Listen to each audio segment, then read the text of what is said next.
Bonjour à tous, j'espère que vous allez bien. On se retrouve pour le brief du mercredi 16 février 2022. Aujourd'hui, comme d'habitude, on parle Bitcoin, bien évidemment. La pattern est enfin confirmée, on en parlera aujourd'hui. On parle d'Ethereum aussi rapidement parce qu'il est très corrélé au Bitcoin. En tout cas, les charts sont très très similaires. Et aujourd'hui, j'ai décidé de parler de crypto.com pour refaire une petite mise à jour dessus, pour voir un petit peu ce qu'il en est. N'hésitez pas encore en commentaire à me mettre vos alt, je continue de les noter et de tout simplement de les analyser une fois que j'aurai fini un petit peu le tour d'horizon que je me suis inculqué de faire en fait, tout simplement, pour faire des petites mises à jour sur ces assets.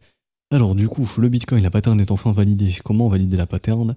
Alors on identifiait une bougie, la bougie la plus basse, qui était donc celle du 14 février. On voulait une clôture de son plus haut, enfin une clôture au-dessus de son plus haut, chose qui a été faite du coup hier, ça y est, c'est confirmé, c'est validé. Techniquement, on a bel et bien validé un creux ici. C'est bien de valider un creux, mais maintenant il faut valider un sommet ascendant pour continuer la dynamique baissière. Je m'explique, c'est-à-dire en gros une dynamique où on a, est-ce que j'ai le bon outil ici? Polyline, yes. Où on fait creux et sommet ascendant. Donc ici on a un creux, nous avons un sommet, nous avons un creux ascendant, nous avons un sommet ascendant. Il va tirer jusque là-haut. Nous avons un creux ici, maintenant ce qu'il faut c'est faire un sommet ascendant pour continuer la dynamique haussière. Là je ne fais pas l'Elliott Wave, hein, je vous montre juste le développement d'une dynamique. Parce que ce qui pourrait être négatif, c'est d'instaurer un sommet descendant et un nouveau creux descendant. Et donc là on aurait une rupture de la dynamique haussière et on reprendrait une dynamique baissière. Et ça causerait du coup un retest des creux précédents et probablement au minimum la zone de rechargement entre 38 et 35 000 $. Donc ce qui serait pas positif, ok? Bien évidemment, c'est pour cela que je vais mettre une alerte sous les 41 500. Si elle sonne, c'est négatif, puisqu'on va perdre le creux, ce qui formerait notre M, et donc un changement de dynamique. Et donc je mets une alerte au-dessus des précédents sommets. Je crois que j'en ai déjà, mais j'en remets une, on sait jamais. Et donc tout simplement, on est bloqué entre 45 009 et 41 500. Résolution haussière, continuation haussière, et donc très positif, direction les 46 700 $. Si malheureusement on ne casse pas au nord, qu'on casse au sud, dites-vous qu'au minimum retest des 40 009 avec grosse chance de les perdre. Retest aussi de cette zone de creux entre 41 000 et 38 900 et très très probablement le retest des creux ici et ici, donc en gros la zone des 34 à 36 000 $. Et j'ai fini pour le daily. En termes de momentum, on est toujours haussier, bien style, toujours bullish, donc techniquement momentum toujours haussier ici. Ça veut pas dire qu'on peut pas se retourner, ça veut juste dire qu'à l'instant T on a toujours des signes de momentum encourageants. Et également maintenant on va sur du court terme. Alors court terme, on a vu le red flag justement hier, qui est simplement si jamais on a cette pattern ici, serait très négatif, hein, donc un M-top tout simplement. On est en zone de rechargement de short depuis le précédent sommet, c'est normal de voir le prix consolider ici, parce que tout simplement ceux qui ont instauré un top ici sont en train de redéfendre cette zone ici. Bien évidemment pour, comment dirais-je, pour défendre les précédents sommets, parce que si on fait un nouveau sommet, ceux qui sont venus shorter ici malheureusement seront en négatif, donc c'est pour ça que ceux qui défendent le prix ici c'est les vendeurs, ok? Les vendeurs défendent cette zone de prix. Maintenant, on regarde le momentum c'est la force du mouvement. On arrive en zone de rechargement de short et malheureusement on a des divergences baissières. Divergences baissières, ça ne veut pas dire que le prix va chuter. Ça veut dire qu'on est en train de consolider, ok? Donc là on est en train de consolider entre ces deux bornes. Si jamais on commence à voir ça, là c'est très mauvais signe. Ça voudra dire qu'on a changé la dynamique court terme et que donc on a la possibilité de faire notre M-top en daily. Donc c'est pour cela qu'il ne faut absolument pas voir des M court terme se former ici, ça serait vraiment négatif, ok?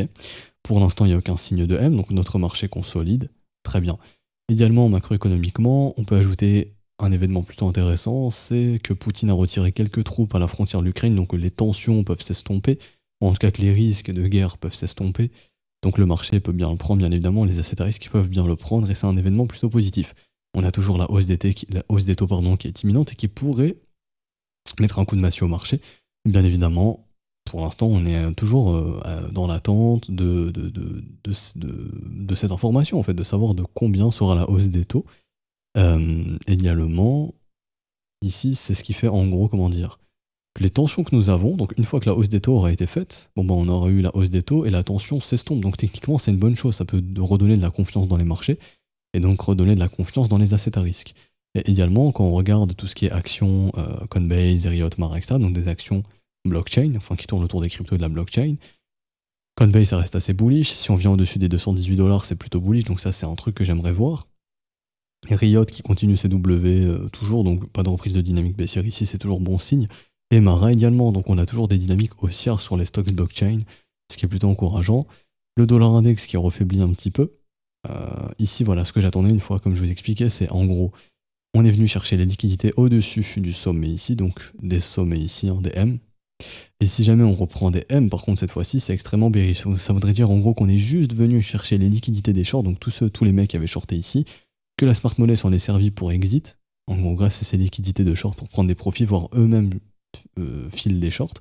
Et donc derrière, si on a une dynamique haussière, ça c'est extrêmement bearish. Et un dollar index bearish, c'est généralement bullish pour les crypto-monnaies et les actions et les indices. Donc ce qu'il faudrait, c'est venir sous les 95 dollars, 95 points en gros. Et quand on regarde, d'ailleurs c'est un élève ça qui m'avait fait cette remarque, quand on regarde ici le momentum en weekly, on a toujours de divergence baissière ici, une nouvelle divergence baissière est en train de se confirmer ici. Donc ça c'était en 3 jours, mais là hop, c'est en weekly, ça commence à se valider. Donc on a de nouvelles divergences baissières. Si on clôture sous ce niveau, ça pourrait se faire cette semaine. Et ça voudrait dire que le momentum devient baissier en weekly. Donc à l'instant T, ça veut pas dire on va s'effondrer, non, ça veut dire on crée du range. Et si jamais il y a du M qui se forme, cette fois-ci on inverse la dynamique et là on aura un dollar qui redevient bearish. Et un dollar bearish, ça facilite les choses pour le Bitcoin et les crypto-monnaies et les indices et les actions. Donc ce qui serait plutôt une bonne chose. Donc là on a vraiment des signes warning sur le dollar index. Donc pour moi, il faut basculer sous les 95 points. Si on y va, c'est très bon signe. Et ensuite, si on va sous les 94 500 points, c'est très bon signe également. Alors, et du coup, le S&P 500 qui reprend un petit peu de force. Ici, on a réintégré le range précédent. La chose qui serait très bullish, honnêtement, hein, c'est de faire un nouveau sommet. Si on coince ce M dans un gros W, ça serait extrêmement bullish. Maintenant, ici, on a quand même une structure de top. À tout moment, on peut faire ça. Et ça serait bearish. Et donc, un retest imminent du creux ici pour voir si c'est le bottom ou non. Mais en gros, voilà, les tensions qui s'estompent un petit peu, le marché le prend bien. Maintenant, il faut que ça continue d'aller dans ce sens. On verra si c'est le cas ou non. Donc toujours, bien évidemment, le marché américain à surveiller. Et donc je pense que j'ai fini pour le Bitcoin, pas grand chose à dire. Ce qui serait bon signe, c'est aujourd'hui de faire un nouveau sommet, donc d'aller au-dessus des 40 700 pour continuer d'aller un petit peu plus haut. On n'oublie pas bien évidemment la grosse résistance identifiée en 4 heures des 44 900 dollars, hein, juste ici. On voit encore le prix qui a été rejeté à l'approche de celle-ci. Si on la casse qu'on clôture au-dessus, à ce moment-là, tout est bon, ça ouvre les portes à aller chercher le premier arrêt qu'on a vu ensemble, donc les 46 700 dollars, et ensuite les zones que personnellement on avait identifiées, et je pense que c'est le prochain objectif, hein, si on s'affranchit de la zone résistante ici. Pour moi, c'est clairement au-dessus des 48,6 pour défoncer tous les sommets ici où beaucoup de stops de short et de liquidation short attendent. C'est un objectif pour moi à venir chercher si on veut chasser des shorters ici. J'ai fini pour le Bitcoin, rapidement, Ethereum, juste ici, qui ressemble au Bitcoin, hein, en daily c'est exactement la même chose. On attend de voir si on peut faire un nouveau sommet. Si c'est le cas, on fera une épaule tête épaule inversée qui est une structure de retournement. Ok, et donc à ce moment-là, on a vu les objectifs. Hein. Ça serait donc entre les 3900 et les 4400. Bien évidemment, on peut ne pas aller chercher les objectifs, juste faire une chasse à la liquidité et faire ça. Mais encore une fois, ici, ce n'est qu'une supposition. Ici, on parle technique et la technique nous indique que si cette épaule tête épaule se forme, l'objectif serait entre 3009 et 4400 dollars. Idéalement, ça permettrait de casser le premier arrêt, vous connaissez la règle, les cassures des 0,382. Grosse chance d'aller chercher les 0,618 qui ici sont à 3800 dollars. Donc ce qui serait tout bon pour l'Ethereum. Et Bitcoin, c'est la même chose. On aurait aussi techniquement une épaule tête épaule inversée, qui est aussi une structure de retournement de marché. Si elle se forme, un objectif du coup entre 53 008 et 58 000 dollars, qui permettrait aussi de potentiellement casser le premier arrêt si on le casse. Et donc, rappelez-vous, l'objectif c'est d'aller chercher le 0,618, donc ici les 55 000 dollars environ qui tombent tout pile dans la zone d'extension, dans la zone dans l'objectif de l'épaule tête épaule inversée, tout simplement. J'ai fini pour Bitcoin et Ether. Rapidement, je reviens sur Ethereum court terme. Ici en 1 heure. On aurait donc la possibilité de faire, au niveau du momentum, on aurait donc ici la possibilité de récupérer un momentum haussier si exclusivement on revient au-dessus des sommets. Tout comme le Bitcoin, nous avons une paire de momentum sur Ether, petite divergence baissière ici, puis nouvelle divergence baissière. Ce qui veut dire que même sur Ethereum, on a une paire de momentum. Ça ne veut pas dire que le prix va obligatoirement dumper, ça veut dire qu'on monte avec du mal, que les acheteurs ont perdu la force du momentum, en tout cas qu'elle s'estompe pas mal, et que donc on est en train de consolider ici jusqu'à ce que justement euh, on ait une récupération de momentum ou un vrai breakout qui permettra de récupérer le momentum aussi à ce moment-là. Mais là, en tout cas, ce qu'il faut se dire, c'est qu'on est dans de la consolidation, on n'est plus dans une hausse bien contrôlée par les acheteurs. Vous voyez, ça c'est différent. Quand il y a un momentum haussier, le prix monte avec puissance. Quand on a des divergences de momentum, bah, le prix commence à faire un petit peu du surplace et à consolider. Par exemple, on est en train de consolider entre les 3002 et du coup, grosso modo, les 3000 dollars depuis quand même plusieurs heures ici. Là où on faisait que monter pendant plusieurs heures d'affilée, ça c'est un momentum haussier, ça c'est un momentum dans lequel il y a des divergences baissières et où le prix consolide ou monte avec faiblesse. Ok. Donc voilà, momentum bearish ici en 1 heure, donc faut pas s'attendre. Enfin, on peut avoir un breakout, ok, un breakout sorti de nulle part, mais à ce moment-là, c'est ce qui permettra au momentum de redevenir bullish. Et ça, ce sera bon signe. Mais à l'instant T, méfiance quand même. On a une perte de momentum ici. J'ai fini pour l'Ethereum. Toujours le plus important, c'est de venir péter le sommet précédent. Si on le fait, ça éradique les chances d'avoir un M-top ici. Et donc, ça confirmera bien la dynamique haussière et aussi, ça pourra valider l'épaule tête épaule inversée, qui est une pattern plutôt bullish. Et donc, maintenant, je parle du crypto.com. Je fais une petite mise à jour. Alors, quand on est investisseur, où est-ce qu'on achète? Astuce très simple. Vous identifiez le point le plus bas que vous pouvez trouver sur la charte. Donc pour moi, il est ici, en mars 2020. Je prends le sommet, aux environs des 95 centimes, et je regarde où est-ce qu'on trouve 0,618, 0,786. C'est ici. Il faut savoir qu'en tant qu'investisseur, tout ce qui tombe dans cette zone, c'est bien pour de l'investissement. On voit qu'on est venu rapidement ici, on en est sorti, parce qu'il y a des investisseurs qui commencent à déjà racheter dans ces zones. C'est des zones très intéressantes. Ok. Est-ce qu'actuellement on est dans cette zone de rechargement? Non. Donc si j'ai envie d'investir, je vais plutôt attendre cette zone de rechargement. Je vais vous donner précisément les prix. Je vais afficher ici les prix au niveau de mon Fibonacci. Alors c'est environ entre 37 centimes et 22 centimes. Donc tout ce qui est sous 37 pour du long terme, c'est très bien. Ok. Maintenant, il y a ceux qui ont ce profil, qui est mon profil en gros. Je voudrais y voir une structure à l'intérieur, voir quelque chose comme ça. Pas obligatoirement qu'on aille faire un nouveau plus bas, mais au moins que je puisse y voir une structure qui à ce moment-là m'indiquera un changement de dynamique. Il faut savoir que ici en weekly, sur le crypto.com, malheureusement, on a quitté la dynamique haussière dans laquelle on était. Une dynamique haussière, c'est des creux et des sommets ascendants. On n'est plus dans cette dynamique haussière. Vous voyez, ici on a fait un M-top. Ça, c'est vraiment un signe de top à long terme. Ce qui veut dire que là, on est dans une dynamique baissière et que donc, tant qu'on est dans cette dynamique baissière, ce qu'on pourrait voir, c'est des M à nouveau. Donc au final, qu'on puisse voir ça jusqu'à ce qu'on puisse voir un W qui, lui, nous réindiquera une dynamique haussière et donc de nouveau un marché haussier. Ici, ça veut dire en gros, techniquement, que nous dit le marché, qu'on a fait un top plus ou moins moyen terme et qu'il y a peu de probabilité qu'on puisse revoir le crypto.com au-dessus des 95 centimes pour les prochaines semaines, voire prochains mois. Tant qu'on ne voit pas ce qu'on appelle ici un W weekly, donc ça peut se faire ici, à ce moment-là, ça c'est extrêmement bullish, et oui, allons chercher un nouveau sommet. En revanche, tant qu'on ne voit pas ça, techniquement, l'objectif c'est de continuer de faire des plus bas jusqu'à ce que ça s'inverse. Ça s'inverse. Est-ce que ça veut dire qu'on va absolument aller par exemple à 15 centimes? Non, pas forcément. Ça veut juste dire qu'on est dans une dynamique baissière et que donc les vendeurs contrôlent le marché jusqu'à ce qu'on voit du W. Et donc nous, notre rôle en tant qu'investisseur, c'est soit d'attendre ce W, et à ce moment-là, on a un parfait signal d'investissement. Par exemple, le précédent a été donné ici, ou ici, ou le gros W ici. Et là, on peut voir que malheureusement, le M n'est pas un signal d'achat, mais c'est un signal de vente ou un signal qui nous dit « Ok, je me mets à l'écart, j'attends le développement d'une structure haussière, le W que je vous ai montré. » En revanche, si vous avez un profil de type DCA, c'est-à-dire dollar cost average, j'achète un petit peu de temps en temps. Idéalement, on essaye de le faire dans les zones de rechargement. Donc, dès que vous voyez le crypto.com sous les 37 centimes, à long terme, achetez du crypto.com sous les 37 centimes si le projet ne meurt pas, bien évidemment. Si le token ne meurt pas, si l'exchange ne se fait pas hacker, si l'exchange ne meurt pas, etc. Techniquement, c'est un bon investissement sur tout ce qui est sous les 37 centimes. Ok.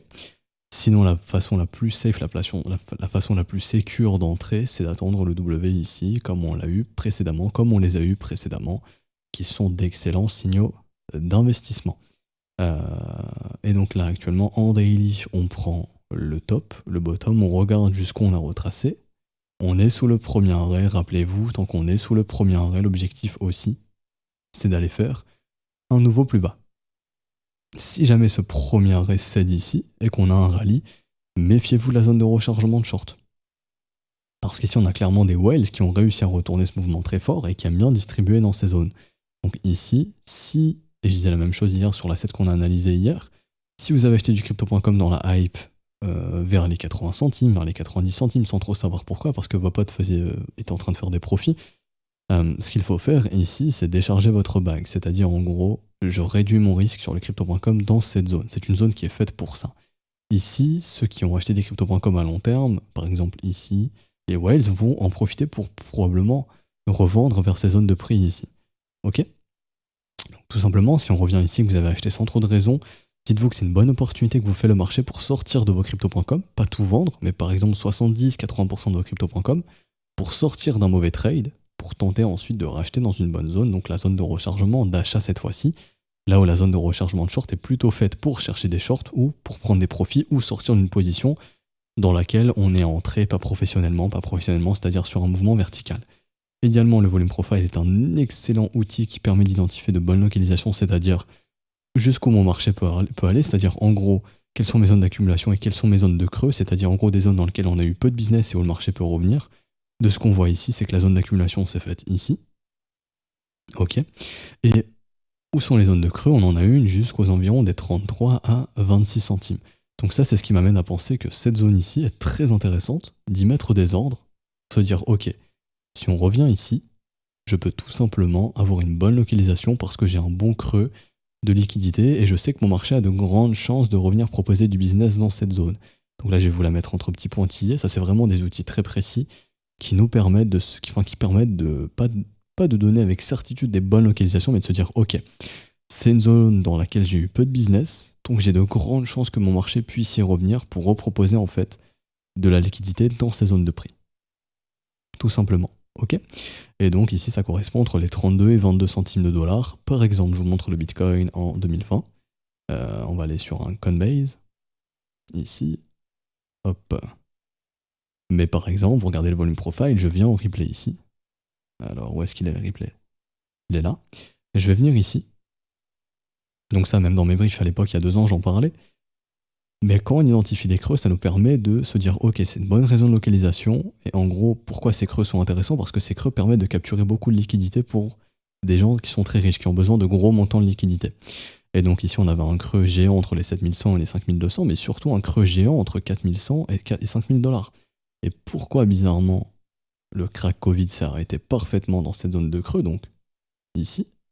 Parce que c'était un excellent moyen de capturer la liquidité. Et donc bon, vous connaissez tous l'histoire, mais mois de mars, voilà, le gros crack, et on s'arrête parfaitement dans cette zone. Parce que cette zone permet de capturer beaucoup de liquidité.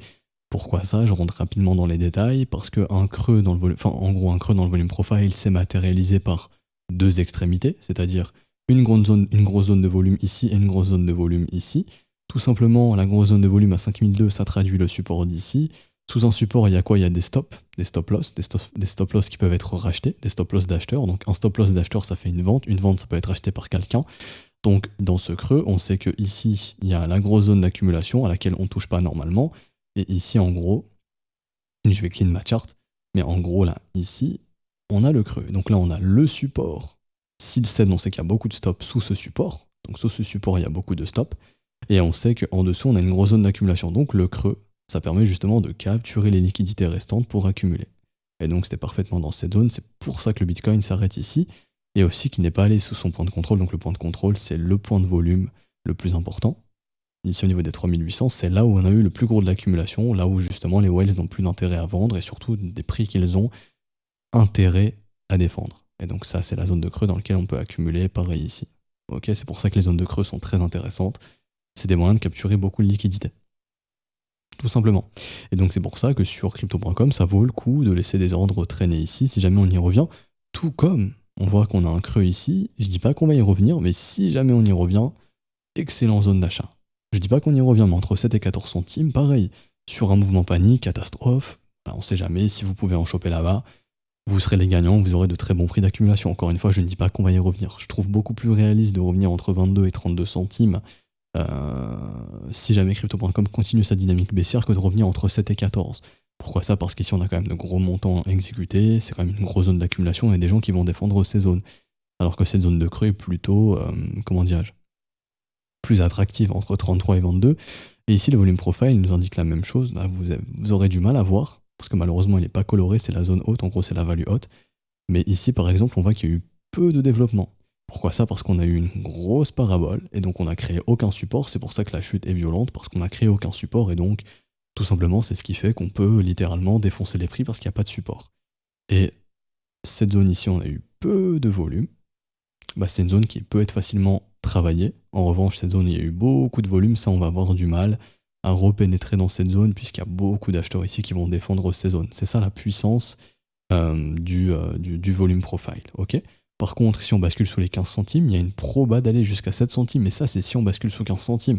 C'est pas la chose la plus réaliste. Moi, je vous dis honnêtement, pour moi, la zone de creux vraiment la plus pertinente, et là, on la voit bien ici quand je zoome, c'est vraiment ici, entre 21 et 33 centimes. Si on y revient, honnêtement, ça vaut le coup de laisser un ordre dans ces zones de prix entre 21 et 33. Si vous êtes fil, tant mieux, vous aurez un très bon prix à long terme. Et sinon, la façon la plus safe d'entrer, c'est d'attendre le développement de structure qui indiquera à ce moment-là le changement de dynamique et donc la reprise d'une dynamique haussière et donc la possibilité d'aller faire un nouvel ATH. Mais là, il faut savoir que dans l'état de marché actuel, quand vous voyez des M-Weekly, ça peut être très compliqué de refaire un nouveau sommet. Et là, c'est le message que nous passe le marché. J'ai fait un top plus ou moins moyen terme, laissez-moi consolider, laissez-moi reposer un bottom et ensuite on verra pour aller découvrir de nouveaux sommets ensuite. Ok. Sachant également que les tops se forment pendant les sentiments euphoriques. Il faut savoir qu'ici on avait vraiment un sentiment euphorique sur le crypto.com. Et quand il y a de l'euphorie, on vend. Quand les gens flippent et pleurent, on achète. Ok. Et donc là, par exemple, vous pouvez vous poser aussi la question vous-même, et j'arrêterai là-dessus. C'est un petit peu de psychologie. Est-ce que le marché vous donne envie de capituler? Si ça vous donne envie d'appuyer sur le bouton vendre et que ça vous démange, c'est qu'on est probablement proche d'un bottom. Si vous avez encore de l'espoir de vous dire non, c'est bon, ça va remonter, c'est que le bottom n'est peut-être pas encore présent. Et si vous êtes débutant, n'hésitez pas à checker ça. Vous écrivez Wall Street Cheat ici.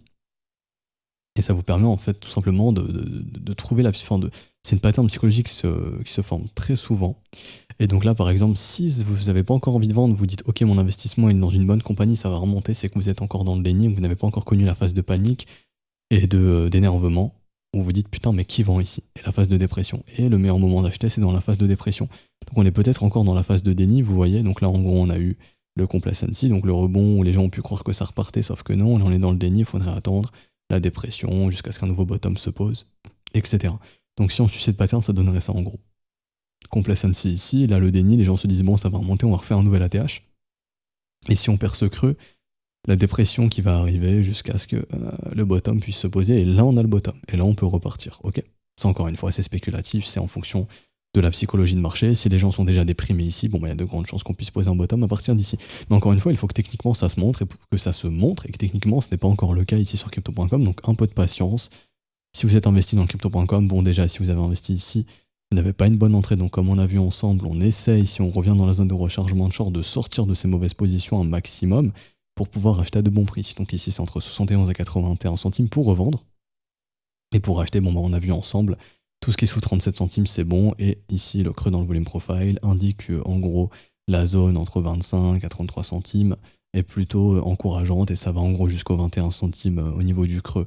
Donc voilà les zones sur lesquelles il faut se concentrer. On va s'arrêter ici, j'espère que ça vous aura plu. Si c'est le cas, n'hésitez pas à laisser un petit pouce bleu, vous abonner si ce n'est pas déjà fait, à nous rejoindre sur Discord, je vous mets le lien en description et en commentaire également si vous souhaitez rejoindre l'école. Tout est expliqué en description en commentaire. À ce stade du mois, privilégiez les paiements en crypto-monnaie, donc tout ce qui est Ethereum, BNB, USDT. Tout est expliqué dans le salon Bienvenue. Si vous avez une quelconque question, n'hésitez pas à contacter un des professeurs qui sera connecté. On pourra vous répondre. Également, si vous avez fait votre paiement, envoyez-le à tous les professeurs. Le premier qui le voit, il pourra le valider. C'est pas du spam, hein. Vous pouvez l'envoyer à tous les profs. Le premier qui le voit, il le valide. Et comme ça, vous avez votre rôle élève et accès à l'école très rapidement. Je vous souhaite une bonne journée. On se retrouvera donc demain pour une prochaine update. N'hésitez pas à me dire quel altcoin vous voulez qu'on analyse. On se retrouve demain. Ciao, ciao.